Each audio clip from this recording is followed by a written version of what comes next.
In February 2022, Russia's war marked the beginning of a profound transformation of its economy.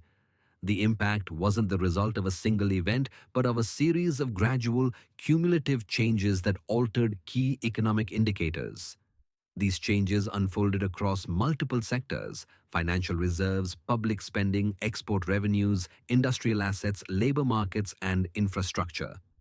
To fully grasp what this war has done to Russia's economy, it is essential to look at concrete, observable data points rather than relying on political rhetoric or abstract narratives.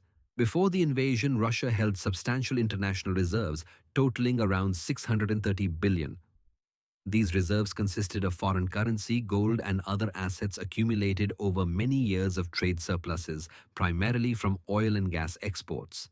These reserves were seen as a key buffer against potential sanctions or economic shocks. In 2021, the country's oil and gas exports were generating more than $200 billion in annual revenue, contributing significantly to Russia's financial stability. However, the onset of the war triggered a dramatic change. Within weeks, 300 billion of these reserves, held in Western countries, were frozen. This essentially rendered close to half of the central bank of Russia's assets inaccessible. The funds that were once available for currency interventions, import financing, or crisis management could no longer be tapped. This drastically altered the country's ability to manage its economy without immediately changing the headline numbers reported on its balance sheet. The immediate effects of this asset freeze were stark. Russia's capacity to defend the ruble, manage liquidity, and finance imports and public spending was heavily constrained. Instead of relying on easily deployable reserves, the country's government increasingly turned to capital controls, administrative measures, and, crucially, the continued flow of export revenues. In effect, Russia's financial flexibility became more dependent on direct state intervention rather than on market-driven mechanisms. The shift in fiscal policy was equally profound. As Russia's financial buffers shrank, federal spending allocations shifted, especially in the areas of defense and national security. Official budget data shows that defense expenditures grew dramatically, from around 3% of GDP before the war to as much as 5 to 6% during the conflict. This shift led to a significant rise in annual military spending, surpassing 100 billion. Independent estimates suggest that Russia's direct military costs, including operational expenses, could range from several $100 million per day to far higher sums during periods of intense military engagement. These figures exclude long-term costs such as the replacement of lost equipment, compensations for families of fallen soldiers, and expanded domestic security spending aimed at maintaining internal order amidst the war. Parallel to these increased expenditures, Russia's government began drawing heavily on the National Welfare Fund. Before the war, this fund had assets totaling about 180 billion, with approximately 150 billion considered liquid. By late 2024, however, the liquid portion of this fund had been reduced to less than $60 billion, as it was used to cover mounting budget deficits and stabilize critical state-owned enterprises. These withdrawals marked a steady erosion of Russia's long-term savings, which were increasingly used to finance immediate needs and avoid a financial crisis. Simultaneously, Russia's economic reliance on energy exports became more pronounced. Oil and gas had previously accounted for over 40% of federal budget revenues and more than half of the country's total export earnings. Europe had been a primary market for Russian oil and natural gas, with pipeline gas exports alone exceeding 150 billion cubic meters annually before the war. However, sanctions and disruptions to infrastructure, including the destruction of pipeline networks, caused Russian gas exports to Europe to collapse by over 80% by 2023. This sudden drop resulted in tens of billions of dollars in lost revenues every year, as Europe sought to replace Russian energy with imports from other sources. While oil exports continued, they did so under significantly discounted prices. In 2022, Russian crude oil traded at a discount of $15 to $30 per barrel compared to the global Brent price. This price differential persisted through 2023 and parts of 2024, cutting into Russia's revenue even though export volumes remained high. Despite this discounting, Russia continued to export between 7 to 8 million barrels of crude oil and refined products each day.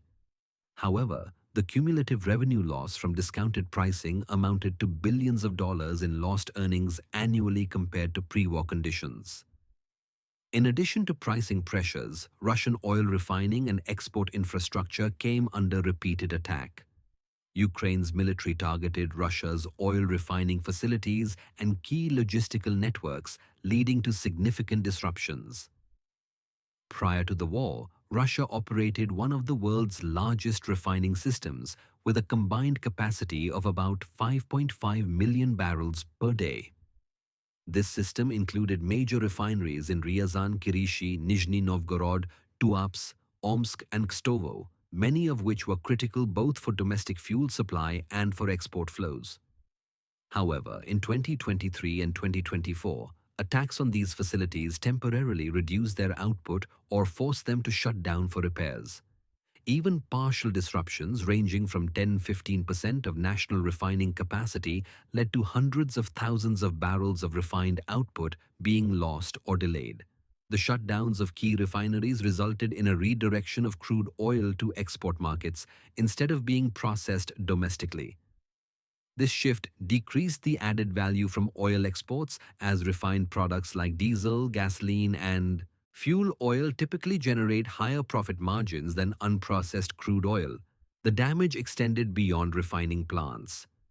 Attacks on port facilities such as those in Novorossiysk on the Black Sea, Ust-Luga, and Primorsk on the Baltic Sea further hindered Russia's ability to export oil.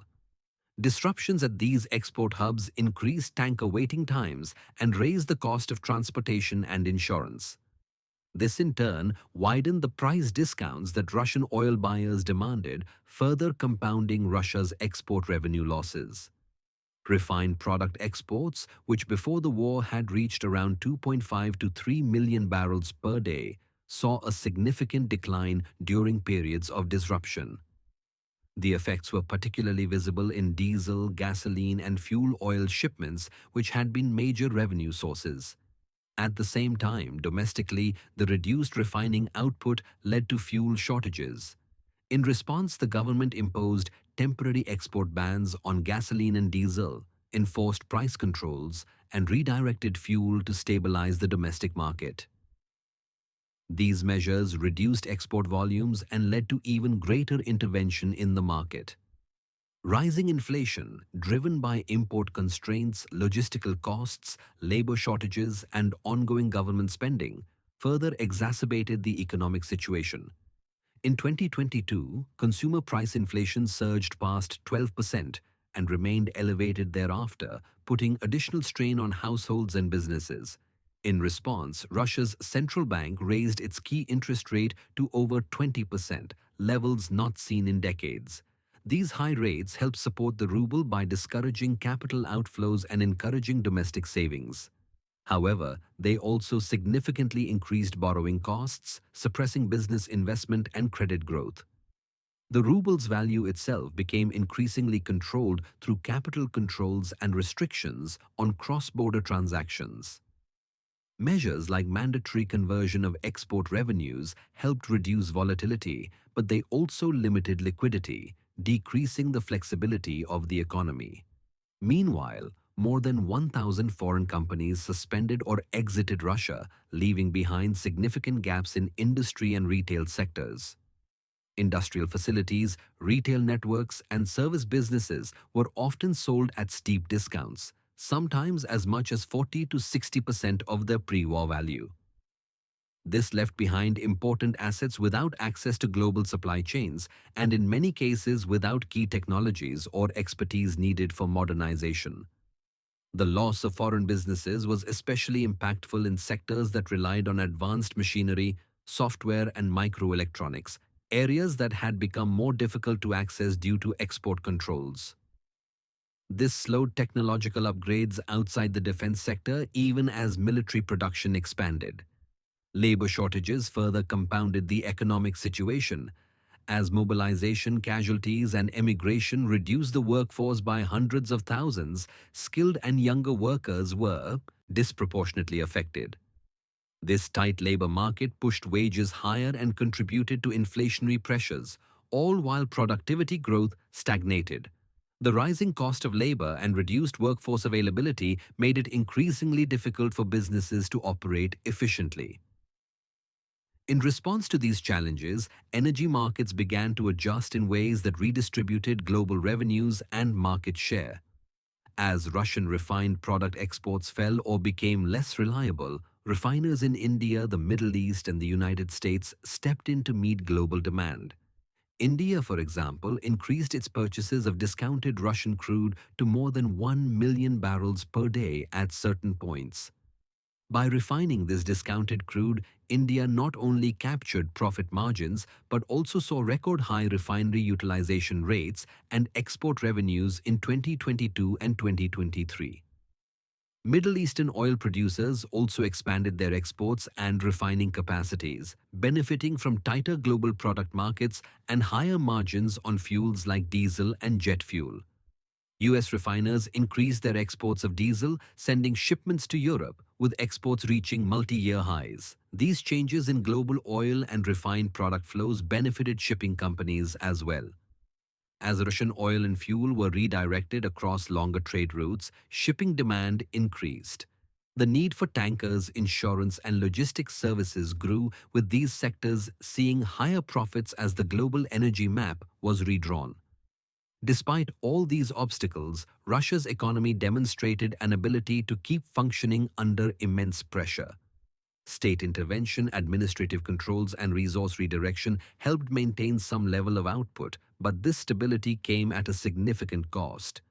Financial reserves declined, exports were discounted, infrastructure was damaged, and financing costs rose.